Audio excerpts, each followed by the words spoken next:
Well, here's an interesting story. Has you ever been caught in a rainstorm without an umbrella and wonder how to stay driest? Should you run or should you walk through the rain? You mean like if I'm in a parking lot, it's raining, I had to get to the building? Will I get less wet if I run versus if I walk? Yes, that's right. I always thought it made more sense to run. Well, that seemed to make sense. It seems like you're out of the rain for a longer period of time because you're walking, you get wetter. But it's a little more complicated. When you run, brain hitting the front of your body is more, so then you have to calculate how much your body is exposed for how much time. I get this is more complicated than it seems at first. And then there's wind. If the wind is blowing rain at you, then you'll probably get wetter. Well, some scientists have spent a lot of time on this question, and they finally have an answer.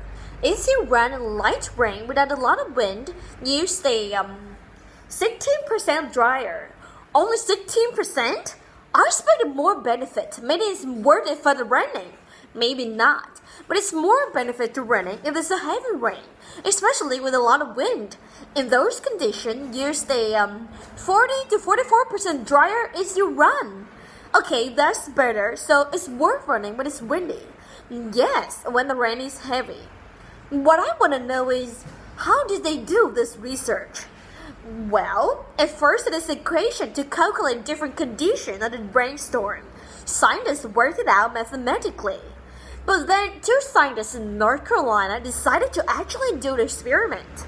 First, they went out and bought identical clothes, shirts, pants, hats. Then they measured out 100-meter track outside the office building and waited for the rainstorm. When there was finally a good rainstorm with wind, they went out and one man walked around the track while the other ran. After they finished, they weighed the clothes to find out how much water had been absorbed, and they found that the person who ran got less wet. His clothes were 40% drier. You know, the two scientists actually say the experiment was kind of a joke. They wasn't really taking it seriously, but in the end, other people were interested with the results. That interesting. Of course, if you just carry an umbrella, you wouldn't have to think about any of this. Yes, but who ever remembers an umbrella?